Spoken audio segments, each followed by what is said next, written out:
We are back. Steelers Crazy, Sick Podcast. I'm JY. This is Mike. Free agency is here and it is gonna get crazy. So make sure you're locked in on this episode because you're not gonna want to miss it. Sammy, turn up your volume. Because you're about to listen to The Sick Podcast. Steelers Crazy. Harris Smith shields. Flacco Polamalu takes it home. Super Bowl 43. Pittsburgh might be bound for that thanks to number 43. The sickest Pittsburgh Steelers podcast. Sports entertainment like no other. It's gonna be sick. yeah, I had to get that out. I'm not gonna lie. Yesterday, so we'll just kind of jump right into Steelers free agency with the bullet points here. I was waiting for Omar Khan. I think that you sent me a meme and it was like that guy with a stick, like poking the Steelers logo. Like, come on, Omar, you're gonna do something. And not and that must have got his attention because, well, unfortunately, I am sad to announce, obviously, Cam Sutton is going to be a Detroit Lion. That to me right there, it really hurt. But then we signed Patrick Peterson, who our friend Brian McFadden over at CBS Sports. So that made it a little bit better. But losing Cam Sutton, I think I said it on previous podcasts. He has been the most consistent for the Steelers. I think, honestly, on both sides of the ball, I think that he's underrated. I am happy for him. NFC, so, we won't see him as much. I know that we do play the Lions every preseason. I don't know if they're on our schedule this year, but go ahead. Just kind of want to get your take on the whole Cam Sutton, and we'll talk about the signing of Patrick Peterson.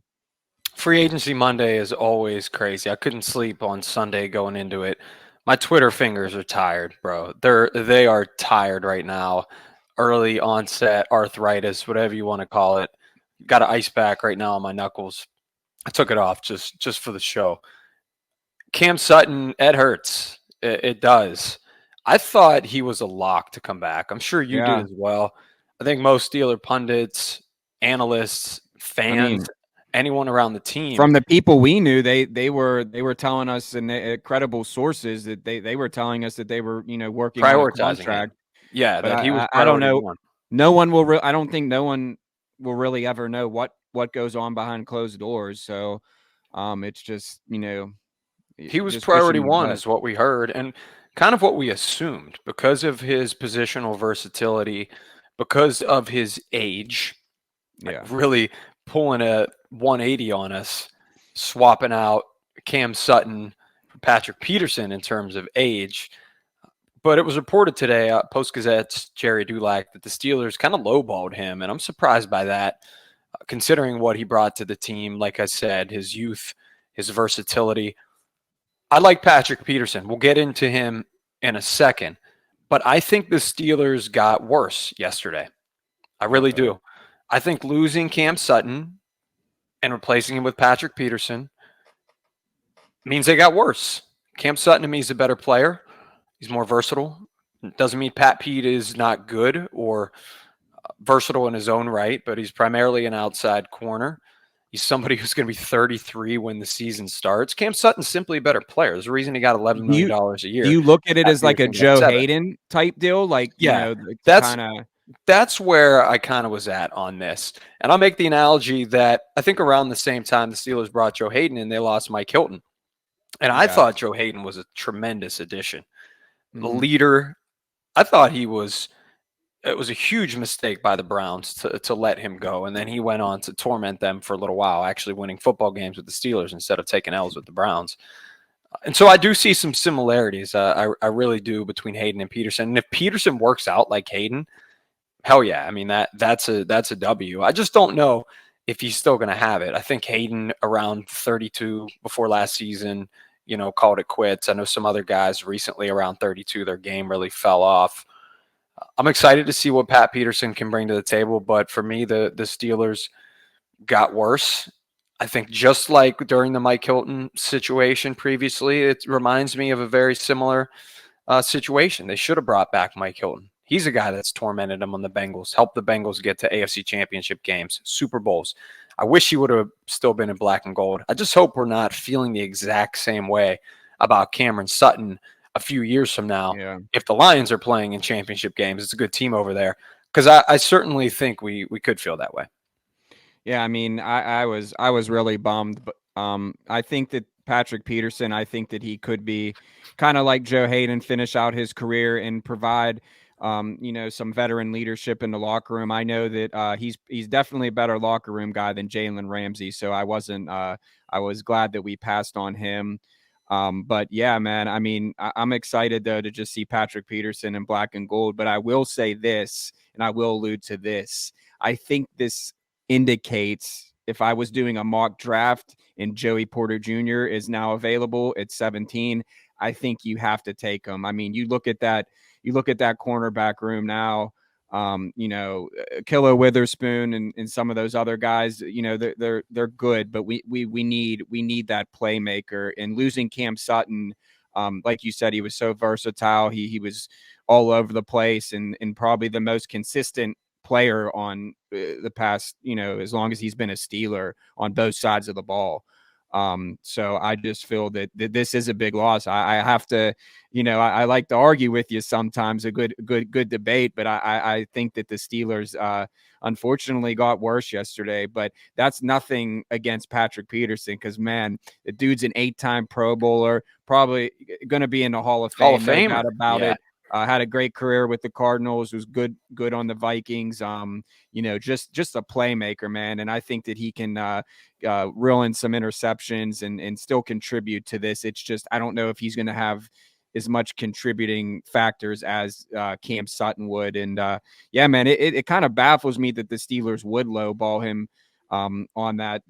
But it was honestly shocking. Like when I seen that, I wasn't in of all teams, the Lions, but the Lions are up and coming. They're young. And so, yeah, like I said, if the Lions go 9-8, it's like winning the Super Bowl. So, I mean, if you're going to offer Cam Sutton, if you're going to lowball him, which has been reported, he's simply not going to want to play for you, right? It's that simple. Even if he held the Steelers in a much higher regard and is thankful to the organization for what they provided him, drafting him, developing him, and you get an offer that is significantly less than what you think you deserve, you're going to be pissed off.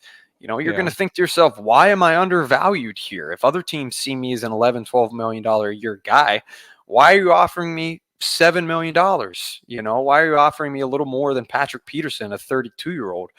And so I get it. I got the Pittsburgh Pirates on right behind me. Brian Reynolds, they're not giving him anything close to what he wanted. You know what he is? He's unhappy. He wants to go to another team. It happens in sports. I think it happened with the Steelers and Cam Sutton. Just kind of unfortunate the way it went down.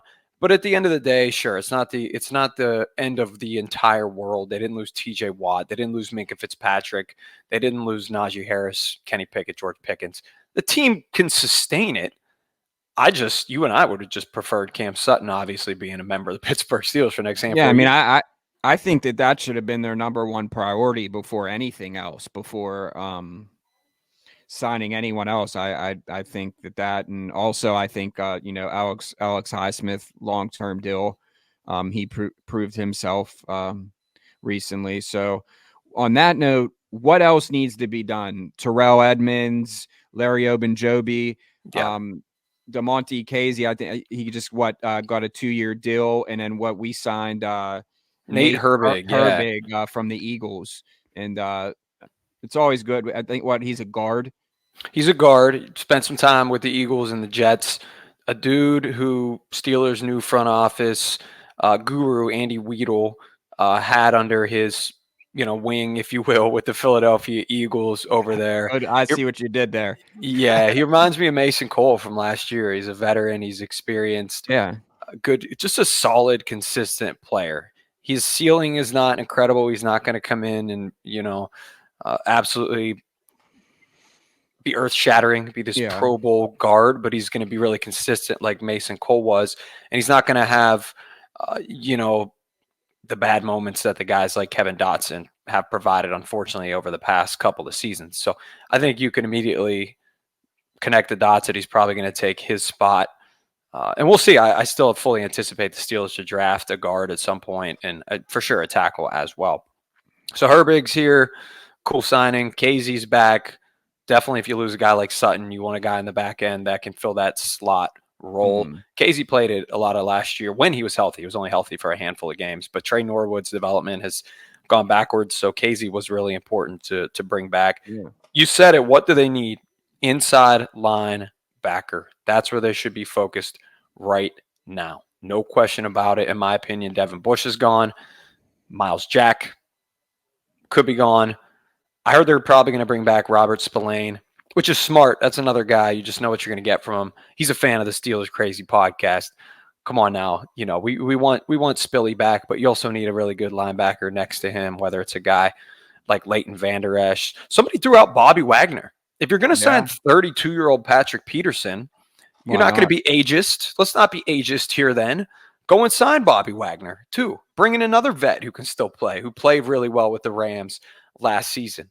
Because at this point, you're showing that you're going to go all out, right? It's not – if you're bringing in a guy like Patrick Peterson to start, it's not all about youth and development anymore, right? It's about winning now. So bring in a Bobby Wagner. Why the heck not? Re-sign Larry Ogunjobi. Try and get Terrell Edmonds back. Of course, he's really important there. But inside linebacker right now becomes the main priority for this team.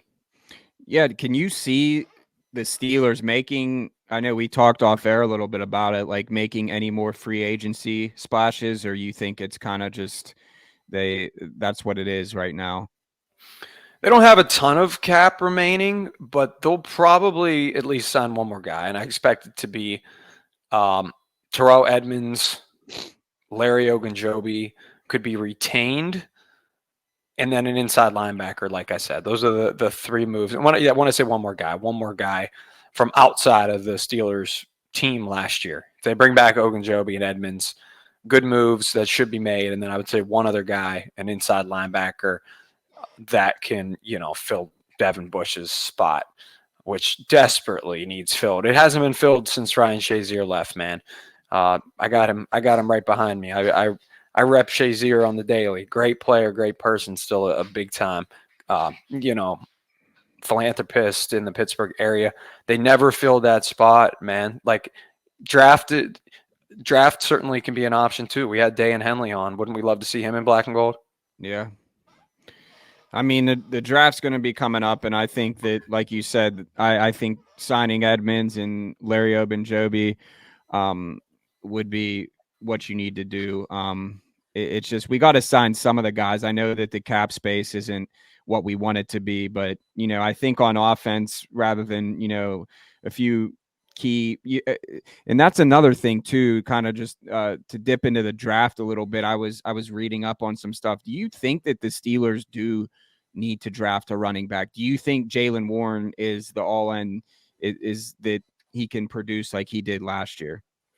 I wouldn't prioritize a running back. I'd prioritize a receiver over running back. In the later rounds. Yeah, maybe. I mean, we like Izzy Abanikanda. We hope he's going to be on the show at some point. We talked to Izzy a little bit. It never hurts to have a stable. I talked about what the Eagles did last year, how the 49ers have operated. The Patriots always operate that way too, because you want to keep Najee fresh, not just for this year, but, man, long term. But I would prioritize receiver. I would even look tight end. You're going to lose Zach Gentry probably, even though we like Connor Hayward. Those, for me, are in the same boat because I think there's two really solid contributors at each position. Defensive line right now, I should have mentioned D-line when we were talking about biggest need also. You kind of just have Cam Hayward and not much else there in terms of guys that are signed. Montravius Adams, a one-down guy. Maybe bring in a guy like Gerard Clark, a run stuffer who we're going to have on the show at some point, an NFL draft prospect that is rising fast. Zero Tech run stuffer out of Coastal Carolina. Maybe some shades of Big Snack Casey Hampton there.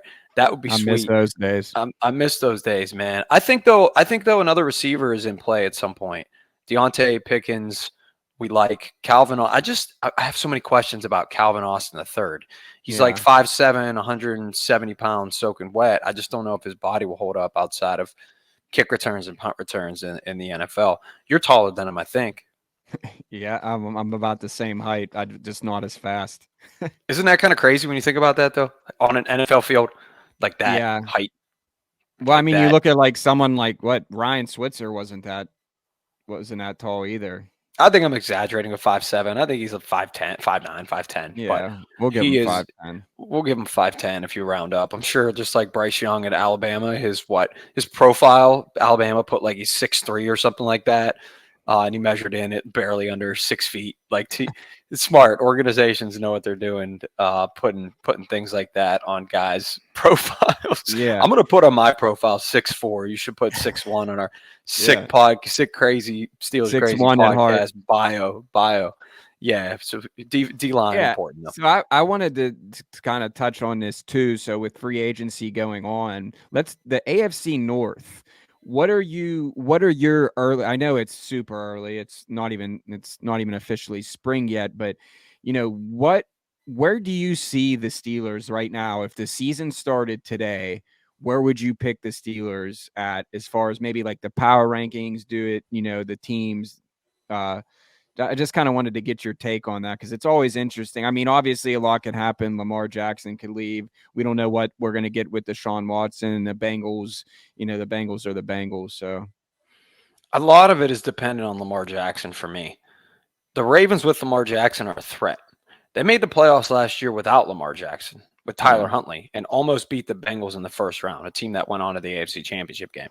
If Lamar Jackson isn't a Baltimore Raven, they are bottom of the division for me. They're the fourth place team. Pencil it in. Tyler Huntley, serviceable. I don't know what they would do. Hey, honestly, he's a Pro Bowler.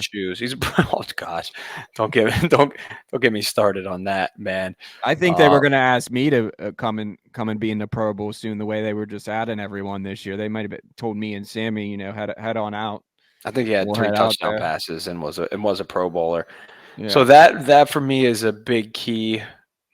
I would have the Steelers over the Browns. I think last year proved that Deshaun Watson isn't going to be the same quarterback. The Steelers pummeled him in the last game of the season, even though the Browns didn't have a ton to play for. I think Pittsburgh is better on paper and better equipped to fight for that division, but you gotta give respect where respect is due at this point. Yeah. I know we talked shit on them last year, but the Bengals are the best team in the AFC North. A Super Bowl and then followed by AFC Championship. They are now the kings of the AFC North, which sounds crazy because they were the bottom. Well, there's like an asterisk. That don't get too far. There's like an asterisk on it because the temporary, the recent. Like, what have you done for me lately, Kings of the AFC North? And that's everyone's argument. As Steeler fans, we're always like, oh, we have 6 Super Bowls. They're like, but you haven't been relevant. I'm like, Browns fans say that. Yeah, we've been relevant the most right now. I get it. They hate us because they ain't us. But Browns fans win. Browns win 1 playoff game in 25 years, and they own the Steelers. They probably have a Big Ben crying. They probably have a banner. Yeah. They probably have a banner at what is it, First Energy Stadium or whatever. Yeah, hanging up. Yeah, probably. Yeah. Wild card champions. They did it. The Cleveland Browns. Wow. Wild card game champions. It's turned into free agency to a pound on the Browns. All right. Well, yeah, man. I know I've been my wife's been wondering why I've been yelling at the TV and everything, but I've just pretty much religiously been watching NFL Network. It's just really, really a fun time. It's the most wonderful time of the year, March Madness. Good luck to Pitt tonight. And like you said, we're going to be having more draft prospects on the show. This is Steelers Crazy Sick Podcast. You got Marquette winning it? You're going Marquette. Listen, man, because all the experts that said, they just said this is the year if someone who's not like I know they're a number, but I'm just going with them, man. I actually just don't know squat. This is the most it's random, March Madness for thing. It's March Madness for a reason, just like the free agency is madness. It's just March is just madness. The weather's crazy. I woke up this morning and it's snowing, covered in ice. The streets. It was just, man. Can you believe I haven't filled out a bracket yet? Me. No, because there's a strategy to that. well, actually, no, I can't say that because I feel like you would have had like 7 brackets filled out by now, like in different pools. The reason I'm not going to fill it out until right before the tournament is because I'll overthink it. I'll change it 20 freaking times. Well, I did that, and that's why I texted you and said I'm taking Marquette all the way. I'm not. Once I fill one out, I'm done with it. I will not change it. I will not overthink a game. Big one tonight. Held a Pitt. They're going to beat Mississippi State. They have a chance to win the next couple games too if they can pull it off. So whether you're hearing us today, tomorrow, Thursday, I think the Panthers are going to get the victory. Yeah, and again, I'm still am a little. I'm not going to lie. I'm still depressed a little bit about the Cam Sutton news, but when I see Patrick Peterson put on that jersey, like I said, it's just cool. It's still cool. It is. It's like Joe Hayden. Yeah, exactly.